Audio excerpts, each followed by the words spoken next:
Hello dear fellow students, you're welcome to again in our channel जय हिंद विद्या मंदिर। Previous video में हमने 6th chapter का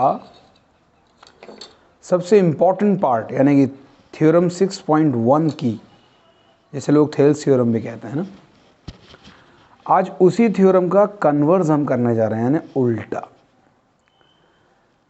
उस थ्योरम में हमसे कहा गया था कि अगर एक पैरेलल लाइन किसी एक लाइन के खींची गई हो ट्राइंगल के अंदर, तो वो दूसरी जो दो साइड्स हैं उनको सेम रेशियो में डिवाइड कर देती। अब यहाँ पर कंडीशन उल्टी है। यहाँ आपको दिया हुआ है कि any line divides any two sides of a triangle in the same ratio. अगर कोई लाइन ट्राइंगल की दो साइड्स को सेम रेशियो में डिवाइड कर दे, then the line is parallel to the third side. तो प्रूव करना है कि लाइन क्या है, वो पैरेलल है दूसरी तीसरी साइड के।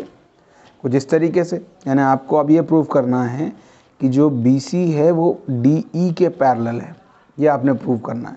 तो कुछ टफ नहीं है, बहुत इजी है। देखो मैं आपको बताता हूँ। सबसे पहले हम देख लेते हैं कि हमें गिवन क्या है। हम लिखेंगे यहाँ पे क्या,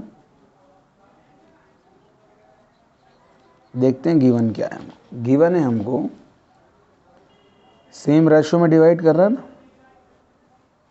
DB is equal to AE upon EC, ये गिवन है। ठीक है, इसको मैंने इक्वेशन फर्स्ट मान लिया क्योंकि इसका आगे चल के बहुत यूज़ होने वाला है।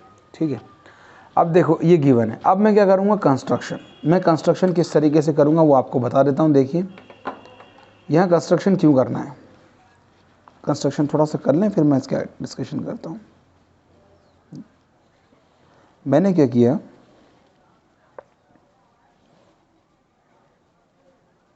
एक और पैरेलल लाइन मान ली जो D से निकली है और एक कोई पॉइंट P तक जा रही है। भाई अगर ये पैरेलल नहीं है यानी कि DE BC के पैरेलल नहीं है तो ठीक है, मैंने एक पैरेलल लाइन फर्ज कर ली कि ये D से P तक एक पैरेलल लाइन है। क्या लिखेंगे इसके लिए, लिखेंगे कंस्ट्रक्शन।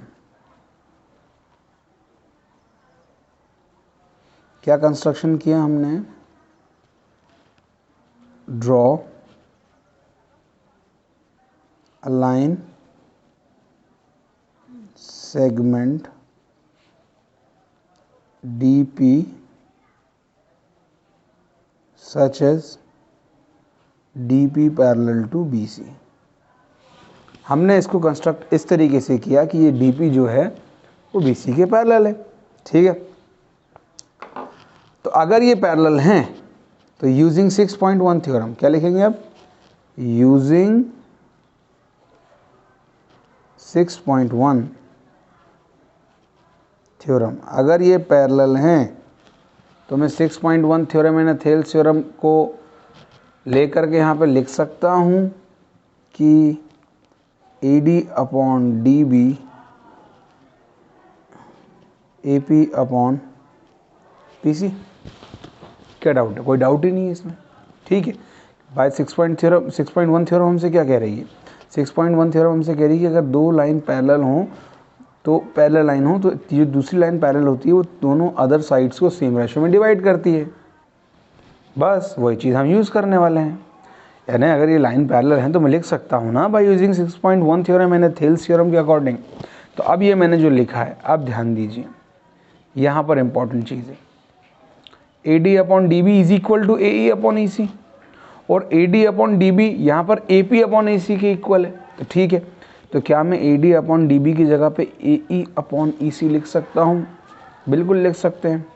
तो मैंने लिख दिया AE upon EC is equal to AP upon PC, लिख दिया। अब देखो जादू होगा, ध्यान से देखना। हम जो चीज़ को प्रूव करने जा रहे हैं ना, वो चीज़ यहाँ पर पूरा कंसंट्रेशन उसी पर होना। हमें प्रूव क्या करना है, हमें प्रूव करना है कि DE पैरेलल है किसके, BC के। तो मैं यहाँ लिख देता हूँ टू प्रूव ना, ऐसे आपको पहले लिखना है बहरहाल। तो आपको पैरेलल करना है DE के BC को, बस अब ये ध्यान हमारा पूरा कंसंट्रेशन इसी पर रहना चाहिए, कैसे भी करके हमको इस चीज़ को प्रूव करना है। ठीक है, तो अब कर लेते हैं। अच्छा, A E upon E C is equal to A P upon P C, ये दोनों क्या होंगे, आपस में इक्वल होंगे। क्यों होंगे ये? सिंस इक्वेशन फर्स्ट क्या है, हमसे इक्वेशन फर्स्ट क्या बोल रही, ये कंडीशन बोल रही ना। ठीक है, हमने पुट कर दिया। अब देखो, मुझे कैसे भी करके ई सी और पी सी को इक्वल लाना है, यानी सॉरी हाँ, ई सी को और पी सी को इक्वल लाना है। अगर मैं इन दोनों को इक्वल ले आया तो इसका मतलब क्या होगा, मुझे बताएं आप कि ई सी और पी सी की लेंथ अगर बराबर हो गई तो इसका मतलब क्या हुआ, ई और पी एक ही पॉइंट है।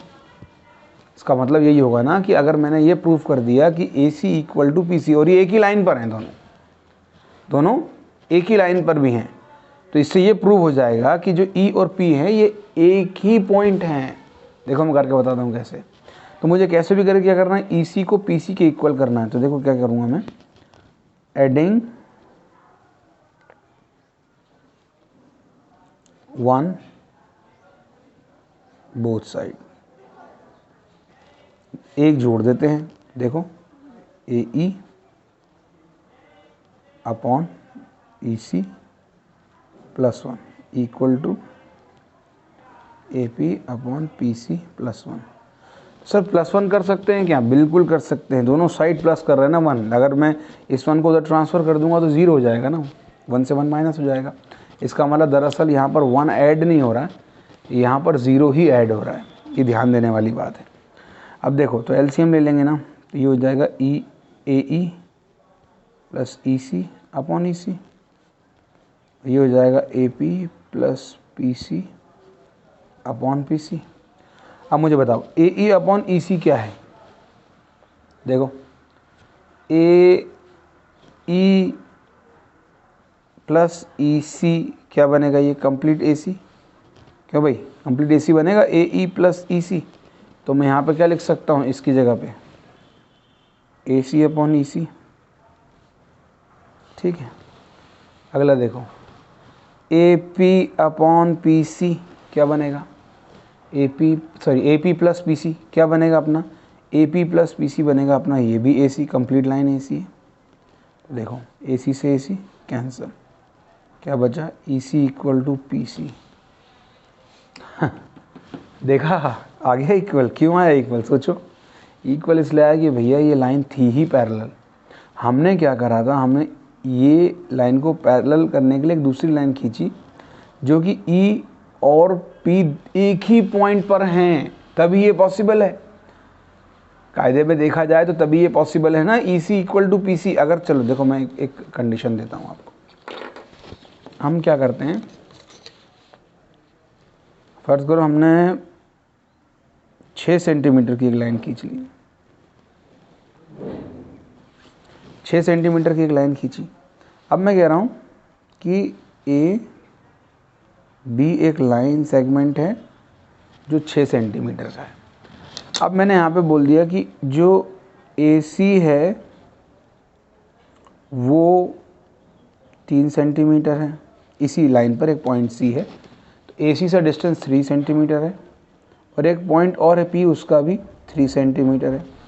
तो आप क्या करेंगे, बड़ा सिंपल सा काम करेंगे, आप ए से लेकर के 3 सेंटीमीटर का डिस्टेंस लेंगे, उधर सी मान लेंगे। अब अगला क्या, आपकी मजबूरी हो गई है अब, क्योंकि ए पी भी 3 सेंटीमीटर है, तो आपका जो पी पॉइंट है वो भी सी पर ही होगा ना, ये दोनों पॉइंट एक ही होंगे। अगर ये डिस्टेंस इक्वल हो जाता है, अगर इस तरीके डिस्टेंस इक्वल है, तो ये जाहिर सी बात है कि ये पॉइंट एक ही है, तभी तो डिस्टेंस इक्वल होगा। डिस्टेंस इक्वल होना पॉसिबल ही नहीं है, तो ठीक है। अब ये ई सी इक्वल टू पी सी लिखा हुआ, तो दिस कंडीशन ओनली भी पॉसिबल लिखेंगे हम, this condition only be possible when E and P are same point। लिख दिया था अपन ने, सेम पॉइंट है, ऐसा तभी होगा। और अगर अगर EC इक्वल टू PC है, इससे अगर EC इक्वल टू PC है तो चूँकि जो DP था ये हमने पैरेलल लिया था BC के, है ना, लिया था BC के पैरेलल। अब देखो यहाँ पे हमने लाइन ड्रॉ करा DB पैरेलल टू BC और यहाँ पर क्या हुआ DE पैरेलल टू BC। अब ध्यान से देखो, इसको ध्यान से समझो। अच्छा, हमने कैसा कंस्ट्रक्शन किया था कि जो DP लाइन थी वो BC के पैरेलल थी और प्रूव करना था कि DE पैरेलल है BC के। तो सीधी सी बात है, जब DP पैरेलल है BC के, DP पैरेलल है BC के, तो क्या हम DP की जगह पे DE नहीं रख सकते? देखो DP की जगह पे ये अगर हम E पॉइंट की जगह P ले लें तो प्रॉब्लम क्या है, पॉइंट तो एक ही है ना वो। तो क्या लिख देंगे अपन, सो दैट देयरफॉर क्या हो गई आपकी लाइन DE पैरेलल हो गया किसके, BC के। क्यों पैरेलल हुआ, तो कारण लिख देंगे इसमें अपन लोग E and P are same point. Clear है? अब इस थ्योरम के बाद हम चलेंगे एक्सरसाइज की ओर।